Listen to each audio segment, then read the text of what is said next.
I spent 35 years of my life sacrificing everything for my son. His happiness, his future, his dreams, I made them my mission.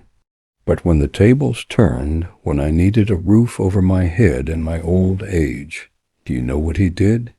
He kicked me out, said I was a burden, and if you think that was the end of the story, oh, you're wrong. That was just the beginning of my revenge. My name is Walter Green. I'm 68 years old. I'm a retired carpenter from Tennessee. I was married for 42 years to the love of my life, Martha. We raised our only son, Tyler, with everything we had. We didn't have much, but he never went to bed hungry. I took double shifts to put him through college, skipped vacations, skipped life, but I never skipped him. When Martha passed away 4 years ago, a part of me died too. Tyler was all I had left. And when he offered to move me into his house with his wife and kids, I thought maybe, just maybe, life still had a little kindness left. And the first few months were fine with them. I kept to myself, helped with chores, even did school pickups for the grandkids. But over time, things changed. Tyler's wife, Brittany, never liked me. She'd complain if I used too much hot water, got upset if I left a plate in the sink. She said I was too quiet, then said I was too nosy. Tyler started acting different, too cold, distant. The man I raised to be kind and loyal was gone, and one day it happened. I came home from the grocery store to find my things in trash bags on the porch. No explanation, no warning, just a short note taped to the door. Dad, we need space. You'll be better off elsewhere. I'll send you money for a motel. My knees gave out. I just sat there, humiliated, betrayed. After this, I moved to the motel, and the motel room was small. One window, one bed, one sad little desk in the corner. It smelled like bleach and regret. I checked in using the $300 Tyler sent me as a gesture. A gesture? After kicking me out like yesterday's trash? It wasn't a gesture. It was hush money. I didn't even have a chance to pack properly. Most of my clothes were wrinkled from being stuffed into garbage bags. Some of my things, the photo of Martha, my father's old pocket watch, were missing, probably thrown out. That first night I sat on the edge of that squeaky mattress and stared at the wall. I didn't cry, I couldn't. I just felt hollow, like someone had scooped out my insides and left a shell of a man behind. The ceiling had a water stain shaped like Texas. I stared at it for hours. Days passed like ghosts. I barely ate. I barely slept. I didn't watch TV. I couldn't handle the laughter of sitcom families when my own son had just thrown me away. Sometimes I'd just walk. No destination. Just out the door, down the sidewalk, past liquor stores, past families eating at diners. I used to be the man inside those diners. Now I was the old man shuffling by the window, unnoticed. I tried calling Tyler once. Just once. I figured maybe he had a change of heart. Maybe he realized how cruel it all was. He didn't answer, but Brittany texted me back. Please respect our space. That was it. Respect our space. Space I helped pay for. Walls I helped paint. Floors I helped fix. A home that only existed because I spent decades breaking my back to provide. And now, here I was, 68, alone, in a $45 a night motel room where the walls were thinner than tissue paper. I'd hear couples fighting through the wall, kids crying, people screaming at 2 a.m. And every time I woke up with a start, sweating, and confused, I'd think, how did I end up here? Was I really such a terrible father? Did I ask for too much by wanting to live with the only family I had left? But deep down, I knew I wasn't the problem. Something inside me changed during those weeks. There's a silence that comes from betrayal, a sharp, cutting silence. But beneath it, there's something else. Fire, the kind of fire that comes when a man has nothing left to lose. One night, after finishing a cold cup of black coffee, I saw a late-night infomercial on the motel TV. It was some flashy guy in a suit talking about flipping houses, buy low, fix it up, sell high. Easy money, he said. Normally I'd laugh at something like that, but not that night. That night something clicked. I thought, I built homes for 40 years. I know drywall better than my own skin. I know how to turn a pile of wood into a place where love can grow. And if I can build a home, maybe I can rebuild myself. Maybe I could build something that would make Tyler regret ever calling me a burden.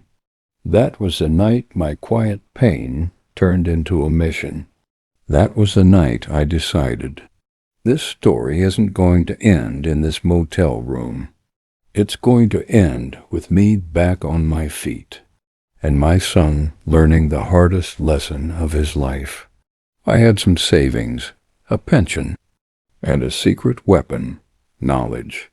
You see, I built houses for 40 years. I knew how to spot a deal, how to fix a crack, how to add value. So I got to work, bought a rundown house, fixed it up, sold it, bought another, and another. In just 2 years, I went from homeless to owning 3 properties outright. But I wasn't done. I wasn't building wealth for comfort anymore. I was building it for revenge. And then, one day, while checking real estate listings, I saw it, Tyler's house, the very one he kicked me out of, for sale, listed quietly, likely because they were drowning in debt. Brittany was always a spender. Tyler never learned to say no. I had them exactly where I wanted. That house, the same one where I had Christmas dinners with my grandkids, where I once built a backyard swing set with my own hands. Now it was just an asset to me, and I was going to claim it. I called my lawyer, Mark, and I said, Mark, I was thrown out of that house like an unwanted dog. This isn't cold. It's closure. I wired the money, cash offer, no contingencies, no inspections, no mercy. The seller's agent must have danced with joy. They didn't know who the buyer really was. Within 10 days, the house was mine. I drove up to the property on a rainy Tuesday morning, parked a few houses down so they wouldn't see me, watched through my windshield. Brittany was pacing in the front yard, phone glued to her ear, screaming at someone. Probably the bank. Tyler came out and tried to calm her down. He looked old, tired, nothing like the smug, self-righteous son who told me I was too much stress for the household. I should have felt satisfied, but I didn't, not yet, not until they knew who bought it. I went back to my apartment, sat down at my little oak desk, and signed off on the final detail. The eviction paperwork. Certified, legal, irrefutable. I had it hand-delivered by a process server in a neat black suit. 3 days later, my phone rang. Unknown number. I answered, and all I heard was, "Dad?" It was Tyler. His voice cracked like a boy in trouble. Did you buy the house?" I let a long silence hang in the air. Then I said, "Yes, Tyler, I did." He stuttered, tried to laugh it off. "Why? Why would you—" I cut him off. "Because the man you turned away needed somewhere to go. And the house you threw me out of? Well, it seemed poetic." His voice dropped. "Dad, the kids, they've lived here their whole lives." I closed my eyes, thought about that cold porch where my clothes sat in trash bags. And where am I supposed to have lived, Tyler? The kids weren't the ones who tossed me out. That was you and Brittany. And now I'm returning the favor legally. He tried pleading. "Please, just give us some time. You have 30 days. What if I can't find a place by then?" I took a deep breath. "Then I guess you'll learn what it's like to sleep in a place that smells like bleach and heartbreak." I hung up. My hands were shaking, not from nerves, but from something deeper. Closure. For the first time in years I felt seen, heard, respected. I didn't need revenge that hurt. I needed justice that healed. And that's exactly what I got. You know what they say? Pride comes before the fall.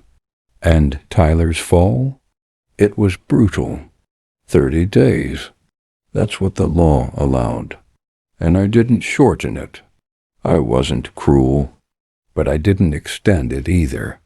For the first 2 weeks there was silence. No texts, no calls. Just tension in the air.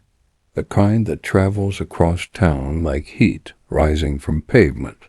Then, like clockwork, the chaos began. Brittany posted cryptic Facebook statuses. You know the type. Some people will destroy a family just to feel powerful again. When you can't even trust your own blood. She never mentioned my name, but everyone knew. And Tyler, he tried to hold it together. He really did. He went to work like nothing happened, took the kids to school, smiled in front of neighbors. But stress, it's a silent thief. A week before the deadline, I drove past the house one last time before re-entering it as owner. The yard was overgrown, toys scattered. The porch light was out. The house looked tired. Just like them. I later learned they had to downsize into a small 2-bedroom apartment on the edge of town. No more guest rooms, no more backyard, no more space for the pride that made them push me out in the first place. One of their kids, my granddaughter Emily, told her teacher she missed the old house, that she didn't understand why they had to leave. I'd be lying if I said that didn't sting, but I reminded myself this wasn't about hurting the children. It was about making a man realize the cost of betrayal. And Tyler was feeling it. Word spread fast. Small towns have big mouths. People started looking at Tyler differently. Co-workers, church friends, even the guy at the gas station. No one said anything to his face, but people knew. They whispered. He kicked his old man out. That's cold. He must have done something real bad for his own father to evict him. Reputation is a funny thing. You can build it for 20 years and destroy it in 20 seconds. I know he felt it, because a month after they left, I moved in. Back into the same room they once told me to just stay out of. The walls still had faint marks where family pictures used to hang, mostly of Brittany's side of the family. I repainted every inch, replaced the curtains, removed every trace of them. I turned Tyler's old home office into a woodworking shop, built a rocking chair for the porch, put up a bird feeder near the kitchen window, just like Martha always wanted. And above the front door, I hung a small wooden sign I carved by hand. It said, "Home is earned." People started dropping by. Neighbors waved again. One even brought me a pie. For the first time in years, I felt grounded, like I wasn't just surviving anymore, I was living. But the real kicker? I framed the eviction notice, put it right above the fireplace. So every time I sat in that living room, the same one they pushed me out of, I was reminded. I may have been thrown away, but I wasn't broken. I rebuilt myself. I reclaimed what was mine. And now the house didn't just belong to me on paper. It belonged to me in spirit. Months later, he showed up again, alone. He didn't yell this time. He just said, "Why did you do it, Dad?" I looked him in the eye. "Because you forgot who built everything you stand on. And now I've reminded you." He left without another word, and I haven't seen him since. Some people say revenge is a poison. Maybe it is, but sometimes it's the only medicine that makes things right. I didn't want to hurt my son. I wanted to teach him that loyalty matters, that family matters, and if he ever learns that lesson, maybe one day I'll open the door again. But until then, this house is mine. Thanks for listening to my story. If you've ever been betrayed by someone you love, just know this. Life has a funny way of turning pain into power, if you're willing to pick up the pieces. Don't forget to like, comment, and subscribe. There are more stories like mine out there, and you never know, the next one might be yours.